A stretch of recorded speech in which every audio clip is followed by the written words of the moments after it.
ଯାକୁବ କହୁଛନ୍ତି ତୁମେ କଣ ଏସୁ ବୋଲି କହୁଛନ୍ତି ମୋର ଜ୍ୟେଷ୍ଠ ପୁତ୍ର ତୁମେ ଏସୁକା ବୋଲି କହୁଛ ଆଉ ସେ ସମୟରେ ସେ ଯାକୁବ କହୁଛନ୍ତି ହଁ ମୁଁ ତୁମର ପୁତ୍ର ବୋଲି କହୁଛ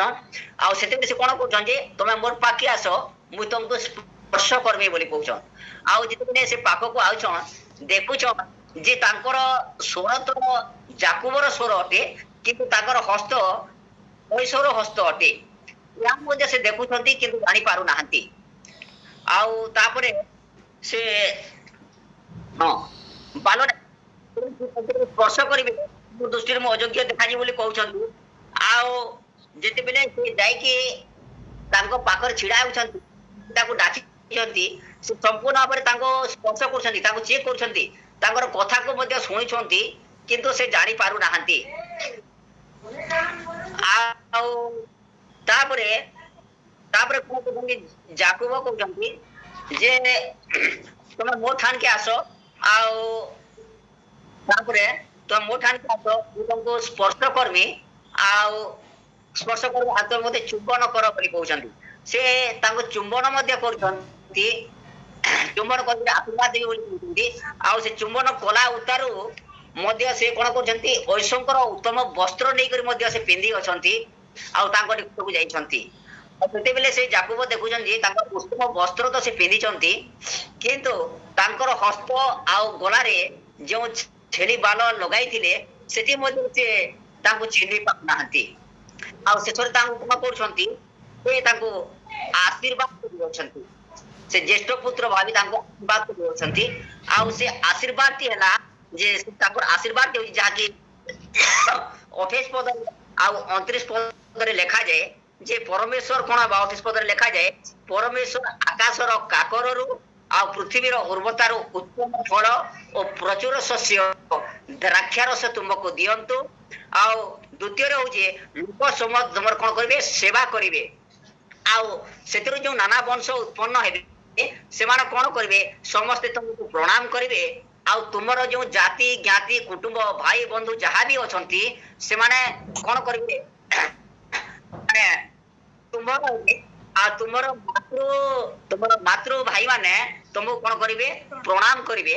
ଆଜି ତୁମକୁ ଅଭିଶାପ ଦିଏ ସେ କାଣ ହେବା ସେ ଅଭିଷିକ୍ତ ହେବା ଆଜି ତୁମକୁ ଆଶୀର୍ବାଦ करे ସେ ଆଶୀର୍ବାଦ ପ୍ରାପ୍ତ ହେବା କାହାଣୀଟା ହଉଛି ତାର ମୁଖ୍ୟ ଅଂଶ ଏଇଆ ଆମେ ସମସ୍ତେ ଜାଣିଅଛୁ କିନ୍ତୁ ଯଦି ଆମେ ଯଦି ଦେଖୁଛୁ ଯେ ମୁଖ୍ୟ ବିଷୟ ହଉଛି ଯାକୁବ ତାର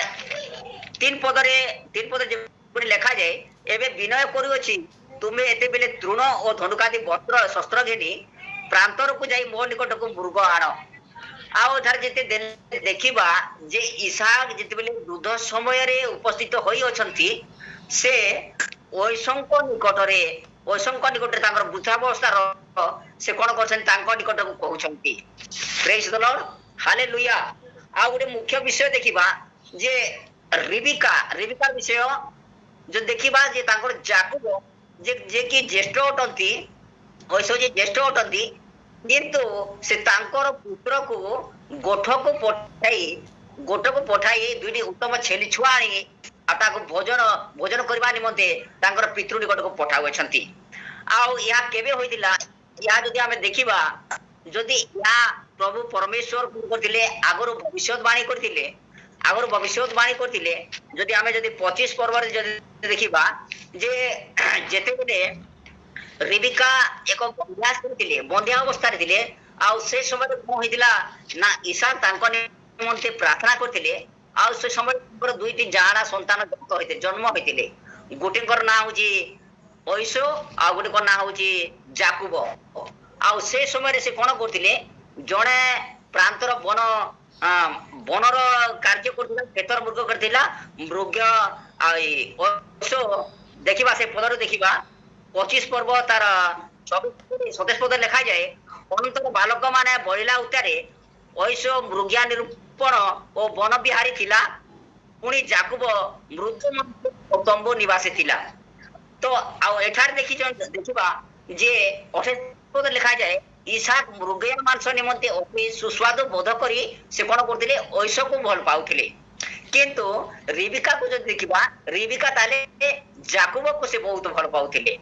आ ଆଉ ଯେତେବେଳେ ସେ ଯୀଶୁକୁ ଆଶୀର୍ବାଦ ନ କରି କଣ କରୁଛନ୍ତି, ଯାକୁବକୁ ସେ ଆଶୀର୍ବାଦ କରୁଛନ୍ତି। ଆଉ ଏଇଟା ଗୋଟେ ପ୍ରଭୁଙ୍କର ବାକ୍ୟ ଉପସ୍ଥିତ ହେଇଥିଲା। ଯେତେବେଳେ ଦେଖିବା ତା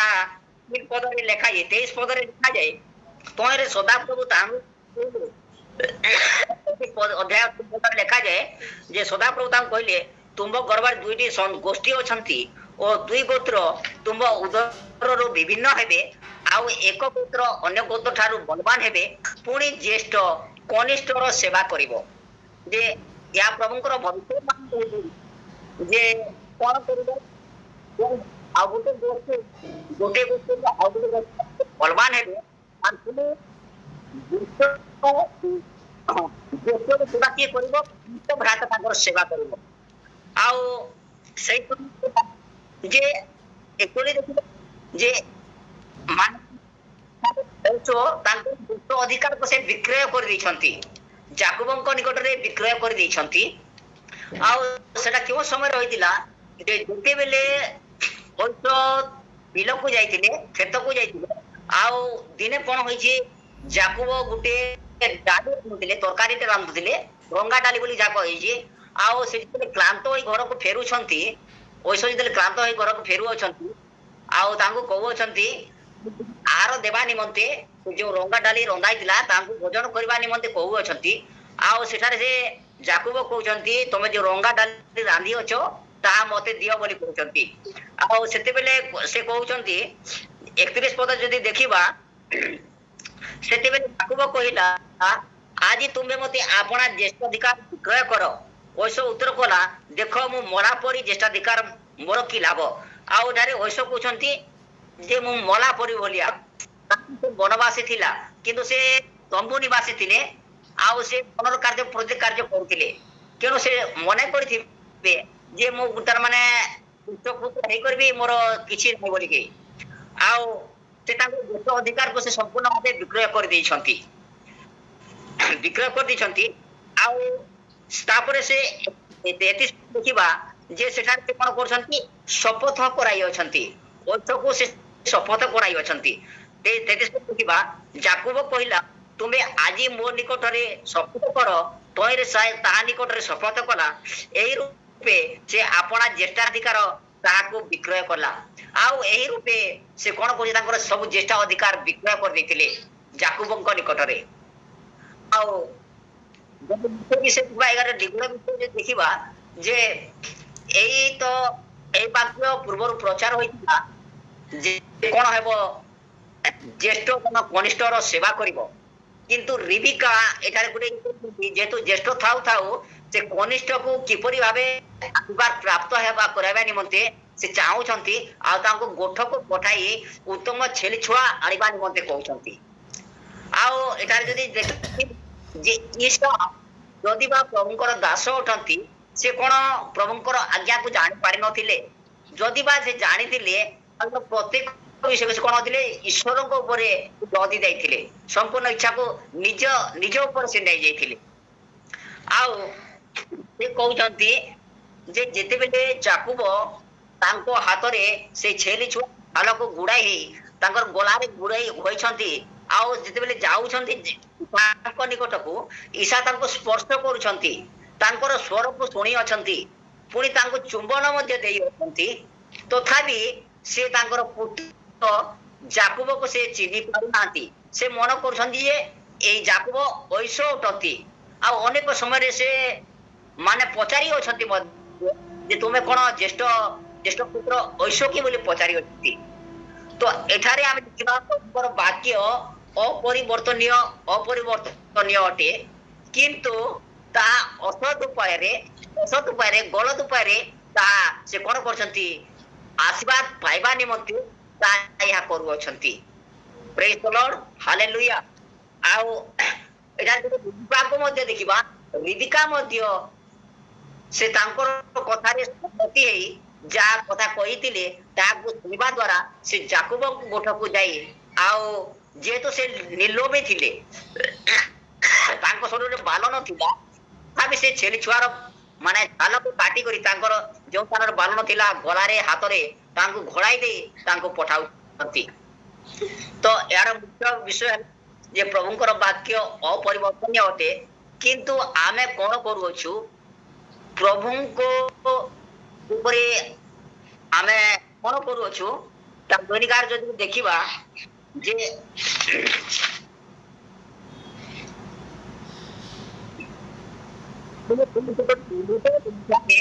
ନିଜର ଇଚ୍ଛାରେ ଚାଳିତ ହେଉଛି ଯଦି ପ୍ରଭୁଙ୍କର ଆଜ୍ଞା ଯଦି ଅପରିବର୍ତ୍ତନ ହୁଏ ସେ ପରିବର୍ତ୍ତନଶୀଳ ବାକ୍ୟ ନୁହେଁ ସେ ଜୀବନ୍ତ ଈଶ୍ୱରଙ୍କର ବାକ୍ୟ ଅଟେ ତଥାପି ତାଙ୍କର ଆଜ୍ଞା ମୁତାବିକ ଚାଲୁନାହୁଁ କିନ୍ତୁ ନିଜର ମୁତାବିକ କଣ କରୁଛୁ କର୍ମ କରୁଛୁ ତା ଏଠାରେ କଣ କରୁଛନ୍ତି ଇସାକ କରିଛନ୍ତି ଇସାକକୁ ଯଦି ବା ମୋର ଭବିଷ୍ୟତବାଣୀ ହୋଇଛି ଯଦି ଇସାକ ସବୁ ବିଷୟ ଜାଣି ଅଛନ୍ତି ଆଉ ତଥାପି ସେ ଯାକୁବକୁ ଚିହ୍ନି ପାରୁନାହାନ୍ତି ଆଉ ଯାକୁବକୁ ସେ କଣ କରୁଛନ୍ତି ଆଶୀର୍ବାଦ କରୁଅଛନ୍ତି ପ୍ରଭୁ ଏଇ ପଠିତ ବାକ୍ୟରେ ପ୍ରଥମକୁ ଆଶୀର୍ବାଦ କରନ୍ତୁ ବୁଝିବାରେ ସାହାଯ୍ୟ କରନ୍ତୁ।